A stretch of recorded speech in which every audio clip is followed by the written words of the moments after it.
আমি মিশকাতুল মাসাবি কিতাবের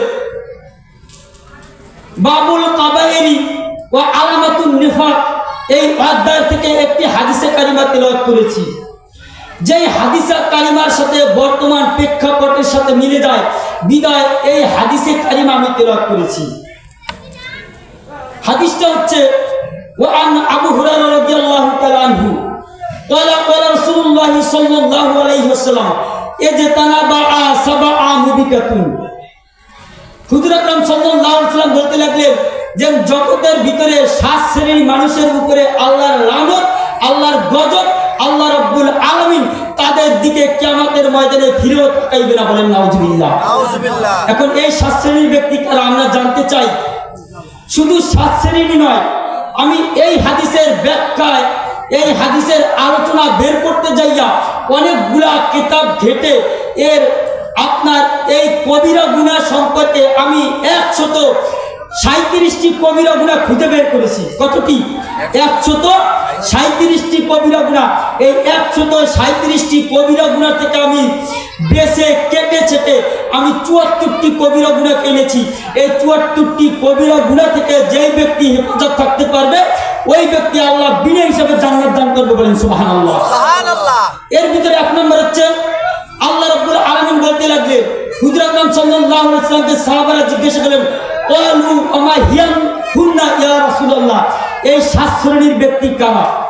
হুজুর আকরাম সাল্লাল্লাহু আলাইহি ওয়াসাল্লাম বলতে লাগলেন আশরিকু বিল্লাহ, এক নম্বর হচ্ছে আল্লাহর সাথে শিরক করা। আল্লাহর সাথে কি করা? শিরক করা।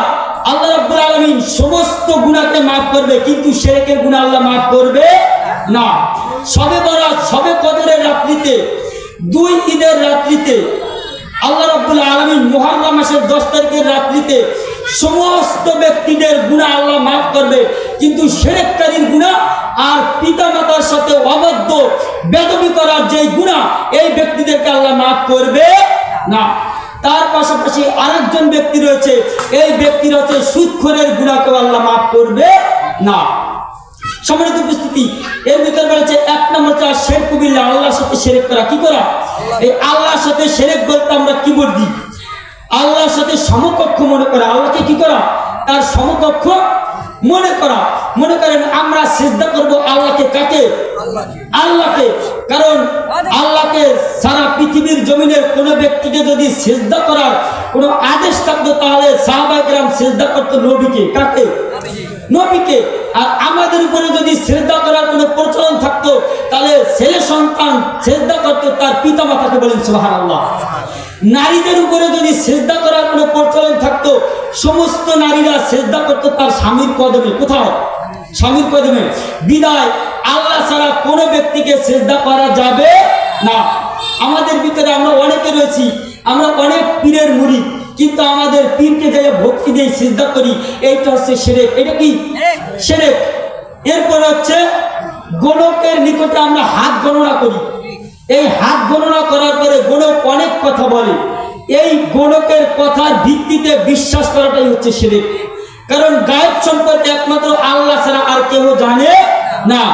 নবীও গায়েব জানে না। নবী করিম সাল্লাল্লাহু আলাইহি ওয়াসাল্লামের ভিতর থেকে যেই মুজিজা বের হয়েছে এটা হচ্ছে আমার আল্লাহ রাব্বুল আলামিন জানিয়েছে। বিদায় নবী সাল্লাল্লাহু আলাইহি ওয়াসাল্লাম এই অলৌকিক বিষয়গুলোকে প্রকাশ করতে সক্ষম হয়েছে। বলেন সুবহানাল্লাহ। সুবহানাল্লাহ। তাহলে গণকের কথা বিশ্বাস করা কি? শিরক। এরপর হচ্ছে পীর এবং জিন এবং বিভিন্ন ধরনের ব্যক্তি যাদেরকে আমরা বুজুর্গ মনে করি, এই বুজুর্গ ব্যক্তির উপরে ভরসা করা হচ্ছে শিরক। বলেন নাউজুবিল্লাহ। সম্মানিত উপস্থিতি, এমনি ভাবে অনেক কথা রয়েছে। সংক্ষিপ্তভাবে মনে করেন আপনার আমার সন্তান পরীক্ষায় যাবে, অনেক সময় মুরব্বীরা পিতামাতা বলে ডিম খাইয়ে যাওয়া যাবে না, তাহলে একটা ডিম পাবা, ডিমও গোল আর একটা জিরোটাও কি গোল। এইটা হচ্ছে কমপ্লিট শিরক। এই ধরনের আজগুবি গুজবগুবি কথাকে বিশ্বাস করা যাবে না। যমজ কলা যদি খাওয়ায়, কলা কি? যমজ কলা খাইলে ওই ব্যক্তির যমজ সন্তান হয়, এইটা হচ্ছে শিরক। এটা বিশ্বাস করা যাবে না। আমি মনে করি যমজ কলা খাইলে যদি যমজ সন্তান হয় তাহলে আলহামদুলিল্লাহ, কারণ এক কষ্টতে আল্লাহ রাব্বুল আলামিন দুইটা হাদিয়া দিয়েছে, বলেন সুবহানাল্লাহ। কয়টা? একবারের কষ্টতে দুইটা হাদিয়া, এটা ভালো কথা। তবে এইটা আমি এমনিতেই বললাম, সম্মানিত উপস্থিতি, এইটাকে বিশ্বাস করা যাবে না। দ্বিতীয় নাম্বার হচ্ছে আসসেহর। দ্বিতীয় নাম্বার আল্লাহ রাব্বুল আলামিন বলেছেন, হুজুর আকরাম সাল্লাল্লাহু আলাইহি ওয়াসাল্লাম ইরশাদ করেছেন যে দ্বিতীয় নাম্বার লানত হচ্ছে ওই ব্যক্তির উপরে আসসেহরু, জাদু করা। কি করা? জাদু করা অথবা জাদুবিদ্যা শিক্ষা দেওয়া, শিক্ষা নেওয়া, এইটা হচ্ছে কবিরা গুনাহ, তার উপরে আল্লাহর লানত। তৃতীয় নাম্বার হচ্ছে আল কতলুন নাফসি হারামাল্লাহু ইল্লা বিল হক। অন্য ব্যক্তিকে আপনার হত্যার উপযুক্ত নয় কিন্তু তাকে হত্যা করা, এইটা হচ্ছে শিরক। হত্যার উপযুক্ত নয়, অন্যায়ভাবে হত্যা করা, এইটা হচ্ছে শিরক। চতুর্থ নাম্বার হচ্ছে আকলুর রিবা, সুদ খাওয়া। কি খাওয়া? সুদ খাওয়া, এটা হচ্ছে কবিরা গুনাহ। সুদের 4টা গুনাহ আমরা মনে রাখবো। এক নম্বরে যেই ব্যক্তি সুদ খায়, যেই ব্যক্তি সুদ দেয়, যেই ব্যক্তি সুদের সাক্ষী থাকে, যেই ব্যক্তি সুদের স্টাম্প অথবা কাগজ লেখে, এই 4 জন ব্যক্তির উপরে সমপরিমাণের গুনাহ, বলেন নাউযুবিল্লাহ। হুজুর আকরাম সাল্লাল্লাহু আলাইহি ওয়াসাল্লাম ইরশাদ করেছেন, যেই ব্যক্তি সুদের লেনদেন করলো, যেই ব্যক্তি সুদ খাইলো, সে যেন তার মাকে নিকাহ করলো। সম্মানিত উপস্থিতি, মাকে কি নিকাহ করা যায়? মাকে যেমনি ভাবে নিকাহ করা যায় না, তেমনি ভাবে সুদ খাওয়াটাও অসম্ভব নয়। মাকে নিকাহ করা অসম্ভব, সুদ খাওয়াটাও অসম্ভব, বলেন নাউযুবিল্লাহ। 7 নম্বর হচ্ছে ও আকলু মাল ইয়াতীম, এতিমের সম্পত্তি আত্মসাৎ করা। অন্যায়ভাবে এতিমের সম্পত্তি আত্মসাৎ করলে ওই ব্যক্তির কবিরা গুনাহ হবে। 7 নম্বর হচ্ছে ওয়াতাওয়াল্লিয়ামুজ্জাহাফি। 6 নম্বর জিহাদের ময়দান থেকে, যুদ্ধের ময়দান থেকে পালন করা। 7 নম্বর হচ্ছে যে সতী কোনো নারী এবং পুরুষের উপরে মিথ্যা ব্যভিচারের অপবাদ দেওয়া, এটা হচ্ছে কবিরা গুনাহ। এই 7 ব্যক্তির উপরে আল্লাহর লানত। এই 7 ব্যক্তি ছাড়া আরো 130 জন ব্যক্তি আছে যাদের উপরে আল্লাহ কি লানত। সম্মানিত উপস্থিতি, এরপরে রয়েছে নামাজ লঙ্ঘন করা, নামাজকে ছেড়ে দেওয়া, ত্যাগ করা। নামাজ ছেড়ে দিলে ওই ব্যক্তির ঈমান থাকে না। মুসলমানের সাথে, মুমিনের সাথে আর ঈমানদারের সাথে পার্থক্যটাই হচ্ছে নামাজ। যে ব্যক্তি আল্লাহর হুকুম নামাজকে অস্বীকার করলো, ওই ব্যক্তি কুরআনুল কারীমের 82টি আয়াতকে অস্বীকার করলো, বলে নাউযুবিল্লাহ। কয়টা আয়াত? 82টা আয়াতকে অস্বীকার করলো। কিভাবে? নামাজের জন্য আল্লাহ রাব্বুল আলামিন কোরআনের 82 জায়গায় ডাক দিয়েছে, বলেন সুবহানাল্লাহ। কোরআনের ভিতরে আসছে, যেই ব্যক্তি কোরআনের একটি আয়াতকে অস্বীকার করে, ইন্নাল্লাযীনা কাফারু বিআয়াতিস সাওফা নুজলিহিম নারান কুল্লামা নাদিহাত খুলুদুহুম বাদাল্লাহু খুলুদান ওয়া গায়রাহা লিয়াজুকু আযাবা ইন্নাল্লাহা কানা আজিজুল হাকীম। যেই ব্যক্তি কোরআনের একটি আয়াত, একটি শব্দ, একটি বর্ণকে যে ব্যক্তি অস্বীকার করবে, ওই ব্যক্তির জন্য জাহান্নামের আগুনকে তার জন্য নির্ধারণ করা হয়েছে, বলেন নাউযুবিল্লাহ। তাহলে কি নামাজ ছেড়ে দেওয়া যাবে? বলেন নামাজ ছেড়ে দেওয়া যাবে? আমরা এই মাঠে, জান্নাতের বাগানে যে কয়জন ব্যক্তি আছি, যদি আমাদেরকে জিজ্ঞাসা করা হয় আমরা হাত জাগান তো কয়জনে নামাজ পড়েছি, হাত জাগান লাগবে না, তাহলে আমরা অনেকেই ফেল করব। কি করব? ফেল করব। সম্মানিত উপস্থিতি, বুঝে নেবেন, যেই ব্যক্তি নামাজ না পড়ে তার ঈমান থাকে না, তার ঈমান নষ্ট হয়ে যায়। আবার যখন সে নামাজে যায়, তওবা করে, ঈমানটা আবার ফিরে আসে। ঈমানদারের ভিতরে, কাফেরের ভিতরে পার্থক্য হচ্ছে নামাজ। পার্থক্য কি? নামাজ। এরপরে নামাজের অলসতা করা, জামাতের অলসতা করা, এটা হচ্ছে কবিরা গুনাহ। ঈমান যাবে না কিন্তু আপনার কবিরা গুনাহ হবে। জামাতের সময় হয়েছে অথচ আপনি জামাতে শামিল হন নাই, এতে আপনার কবিরা গুনাহ হবে। যাকাত আদায় না করা। কি না করা? যাকাত আদায় না করা। মান আতাউল্লাহ মালান ফালাম ইউদ্দি যাকাতা মুসাল্লাহু মালহু ইয়ামাল কিয়ামা সুজা ওয়া আকরা লাহু জাবিবাতানে ইতাওয়াক ইয়ামাল কিয়ামা সুম্মা ইয়াখুজু বিলাহজাল মাতাইহি ইয়ানি সিদকাইহি মুত্তাফাকুন আলাইহি, বলেন সুবহানাল্লাহ। মান আতাউল্লাহ মালান ফালাম ইউদ্দি যাকাতা।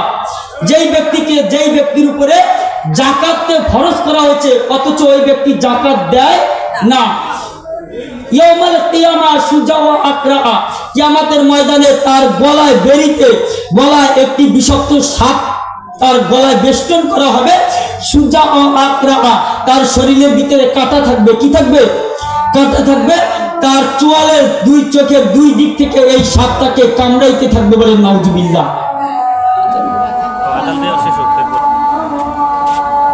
সাল্লি আলা সাইয়্যিদিনা নাবিয়িনা ওয়া শাফিয়িনা ওয়া হাবিবানা মাওলানা মুহাম্মদ সাল্লাল্লাহু আলাইহি ওয়া আলিহি ওয়া সাহবিহি ওয়া বারাকা সাল্লাম। আলহামদুলিল্লাহ, সম্মানিত উপস্থিতি, বলতেছিলাম যে যাকাত যাকে আল্লাহ রাব্বুল আলামিন অর্থ দান করেছে, যাকাত দেওয়ার সামর্থ্য হয়েছে, অথচ ওই ব্যক্তি যাকাত দেয় না, ওই ব্যক্তির উপরে আল্লাহ লানত, ওই ব্যক্তি কবিরা গুনাহে অন্তর্ভুক্ত হবে। বলেন নাউজুবিল্লাহ। এরপরে রমজান মাসে রোজা না রাখা, কি না রাখা? রমজান মাসে ওজর ব্যতীত রোজা যদি কোনো ব্যক্তি না রাখে, ওই ব্যক্তি কবিরা গুনাহ করলো, আল্লাহ রাব্বুল আলামিনের ওই ব্যক্তির উপরে লানত। আত্মহত্যা করা, কোন ব্যক্তি যদি ইচ্ছাকৃতভাবে যতই গুনাহগার হোক না কেন আত্মহত্যা করা যাবে না। কেননা আত্মহত্যা করলে একটি কবিরা গুনাহ হয়। আর যেই ব্যক্তির শেষ নিঃশ্বাস গুনাহ দ্বারা তিনি তার জীবনকে কাটায়, শেষ নিঃশ্বাস ত্যাগ করে, তাহলে বোঝা যায় ওই ব্যক্তি একটি কবিরা গুনাহ নিয়ে কবরের জমিনে চলে গেছে। এই আত্মহত্যা করা যাবে না। আত্মহত্যা করা হচ্ছে কবিরা গুনাহ। পিতা মাতার অবাধ্য হওয়া, কি হওয়া? পিতা মাতার অবাধ্য হওয়া হচ্ছে কবিরা গুনাহ। রক্ত সম্পর্কিত আত্মীয় সম্পর্ককে ছিন্ন করা। আমরা অনেকেই দেখা যায় সমাজের ভিতরে, আমার বোন আমার পিতার অংশ সে পাবে, আমার বোন তার পিতার অংশ নিয়েছে, আমার ফুবু সে যে সম্পদ পাবে এইটা নিয়েছে, এইটা নেওয়ার পরে তার সাথে আর সম্পর্ক থাকে না। মূলত ওই সম্পত্তি তো তার সম্পদ তিনি নিয়েছে, এই জন্য এই আত্মীয়তার সম্পর্ককে ছিন্ন করা যাবে না। আত্মীয়তার সম্পর্ক ছিন্ন করা হচ্ছে কবিরা গুনাহ। আল্লাহ ও তার রাসূলকে গালি দেওয়া, কি দেওয়া? আল্লাহ এবং আল্লাহ রাসূলকে গালি দেওয়া হচ্ছে কবিরা গুনাহ। প্রজাদের উপরে আপনার অত্যাচার করা, ব্যভিচার করা, প্রজাদের উপরে, চাকর বাকরের উপরে, সমাজের নিম্ন শ্রেণীর ব্যক্তির উপরে জুলুম করা, এটা হচ্ছে কবিরা গুনাহ। অহংকার করা, অহংকার হচ্ছে সমস্ত পতনের মূল, সমস্ত আমলকে নষ্ট করে দেয় অহংকার। এই অহংকার করা হচ্ছে কবিরা গুনাহ। মিথ্যা বলা কবিরা গুনাহ। একটা কবিরা গুনাহ সর্বনিম্ন হলো ৭,৫০০০ বছর পর্যন্ত তার জাহান্নামের আগুনে জ্বলা লাগবে। বলেন নাউজুবিল্লাহ। মিথ্যা সম্পর্কে বলা হচ্ছে, মিথ্যা হচ্ছে সমস্ত পাপের জননী। জননী শব্দের অর্থ হচ্ছে মা। সমস্ত পাপকে লালন পালন করে হচ্ছে মিথ্যা। বলেন নাউজুবিল্লাহ। কোন ব্যক্তি যদি একটা মিথ্যা কথা বলে, ওই একটা মিথ্যা তাকে আরো ৭০টি মিথ্যা কথার যোগান দেয়, এই যোগান দেওয়ার সহযোগিতা করে। বলেন নাউজুবিল্লাহ। মিথ্যা সাক্ষ্য দেওয়া হচ্ছে কবিরা গুনাহ। মদ পান করা কবিরা গুনাহ। দাবা এবং জুয়া খেলা কবিরা গুনাহ। জুয়া ছাড়া আরো অনেক খেলা রয়েছে, যেই খেলার ভিতরে হার জিত রয়েছে, হার জিতের মাধ্যমে মানুষ কষ্ট পায়, দ্বন্দ্ব লাগে, এই সমস্ত সকল খেলাই হচ্ছে কি? কবিরা গুনাহ। রাষ্ট্রীয় সম্পদকে আত্মসাৎ করা কবিরা গুনাহ। রাষ্ট্রের সম্পদ নষ্ট করাটা হচ্ছে কবিরা গুনাহ। চুরি করা হচ্ছে কবিরা গুনাহ। ডাকাতি করা, ছিনতাই করা এবং এই ধরনের কাজ করা, চাঁদাবাজি করা হচ্ছে কবিরা গুনাহ। মিথ্যা সম্পদ, মিথ্যা বলে সম্পদকে আত্মসাৎ করা হচ্ছে কবিরা গুনাহ। আল্লাহ ছাড়া অন্য কারো শপথ করা, কি করা? আমরা অনেকেই আমরা বলতে পারবো আল্লাহর কসম। আমাদের ভিতরে অনেক ভাইয়েরা আছে, তারা বলে মায়ের কসম, বাবার কসম, সন্তানের কসম, পীরের কসম, এই বিভিন্ন জিনিসের কসম করে। এইটা হচ্ছে কবিরা গুনাহ। এটা কি? এই কবিরা গুনাহ ব্যক্তির উপরে আল্লাহ লানত। এই ধরনের কসম করা যাবে না।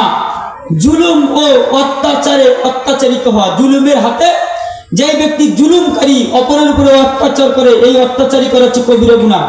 যে কোনো হারাম পন্থায় সম্পদকে উপার্জন করা হচ্ছে কবিরা গুনাহ। বিচারে অলসতা করা হচ্ছে কবিরা গুনাহ। বিচারে দুর্নীতি করাটা হচ্ছে কবিরা গুনাহ। আমাদের দেশে এই বিচারে দুর্নীতি হয় কিনা, মনে করেন আমার ভাইয়ের সাথে দ্বন্দ্ব লেগেছে, আমি হচ্ছি বিচারক, কিভাবে মিথ্যা বলে দুর্নীতি করে আমার ভাইকে বাঁচানো যায়, এইটা হচ্ছে আমার কাজ। এটা কি আমার কাজ? এই বিচারে দুর্নীতি করা এইটা হচ্ছে কবিরা গুনাহ। সুদ গ্রহণ করা, দেওয়া নেওয়া, ঘুষ গ্রহণ করা, এইটা হচ্ছে কবিরা গুনাহ। পুরুষ কর্তৃক নারী, নারী কর্তৃক পুরুষ বেশভূষা ধারণ করা, এই বেশভূষাটা কি?